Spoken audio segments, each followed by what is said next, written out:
En classe vous est offerte par la COSYDEP. COSYDEP, une coalition pour une éducation de qualité pour tous. Bienvenue à tous. Nous parlons aujourd'hui du problème des tables-bancs dans nos établissements scolaires. La plupart des écoles sont confrontées à un déficit en tables-bancs, conséquent des élèves qui s'asseyent à 3 ou 4 par table. C'est le cas à Richard Toll où les chefs d'établissement interpellent les autorités. Reportage Mamadou Diagne. Moi, ce que je vais te dire, que l'école élémentaire est malheureuse. On est toujours dans la cagnotte de l'oubli. Avec un nombre de 1242 élèves pour 288 tables-bancs, l'école primaire Gallo Malick de Richard Toll souffre d'un déficit criant de tables-bancs comme la plupart des établissements de la commune. Selon le directeur Daouda Amadouba, il soutient que dans son établissement, les élèves s'assoient à 4, voire même sur des bouteilles pour suivre les cours. On ne peut pas comprendre avec la pandémie, la Covid, qu'on laisse des élèves s'asseoir 4 par table, voire même 5 par table. Ou bien prendre des bidons et s'asseoir là. On n'a pas les moyens de s'en acheter. Et selon vous, qu'est-ce qui explique cette situation? On ne comprend pas, comme je te l'ai dit. Pour nous, on est oublié partout. Donc dans l'urgence, qu'est-ce qu'on peut faire? Dans l'urgence, des tables-bancs. De l'école primaire Gallo Malick, nous sommes allés à l'école 3 de Thiabar.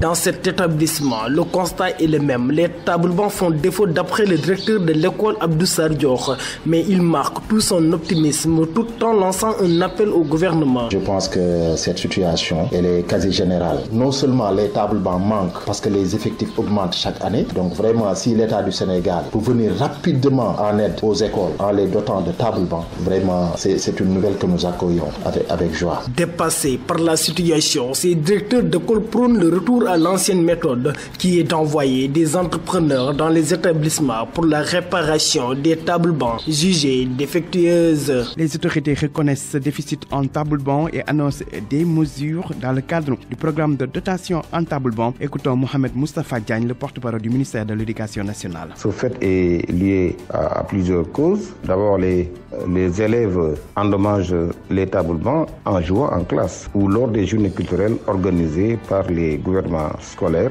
où les tables-bancs sont souvent utilisés dans les cours des écoles. Il faut par ailleurs signaler que les écoles et établissements sont victimes de vol de ces tables-bancs. Le ministre Mourtala est bien conscient que c'est devenu un problème et il est en train de matérialiser les instructions du chef de l'État allant dans ce sens. Auparavant, le ministère a commandé 300 000 tables-bancs et le ministère va également travailler avec le ministère de la formation professionnelle et technique et celui de l'artisanat en vue d'une commande nationale conséquente qui va doter dans les meilleurs délais nos écoles d'établissement de tables-bancs suffisants pour atténuer les effectifs pléthoriques. Et puis dans la rubrique portrait, nous faisons la connaissance d'un élève de Kolda. Mohamed Samb est élève en classe de seconde série scientifique. Il ambitionne de devenir médecin militaire. Son portrait signé Abdoulaye Diallo.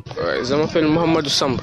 Je suis élève en classe de seconde. Âgé d'une quinzaine d'années, Mohamed Samb est l'un des rares élèves de Kolda à avoir choisi les études scientifiques au moment où nombreux parmi ses camarades considèrent que les études dans les séries scientifiques sont difficiles.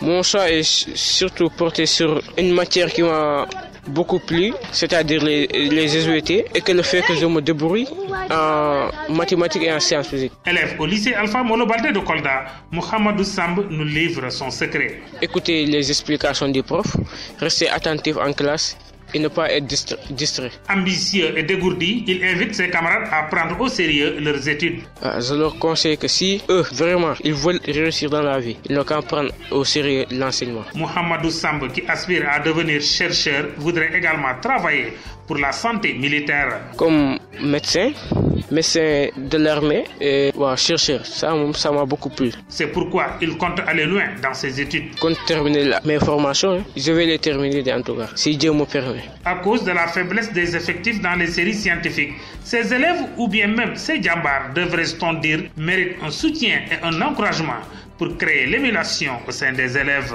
Merci à Abdoulaye Diallo et à Mamadou Diagne. Vous pouvez réécouter cette émission sur www.rfm.sn et sur www.cosde.org. Rendez-vous la semaine prochaine. En classe vous a été offerte par la COSYDEP. COSYDEP, une coalition pour une éducation de qualité pour tous.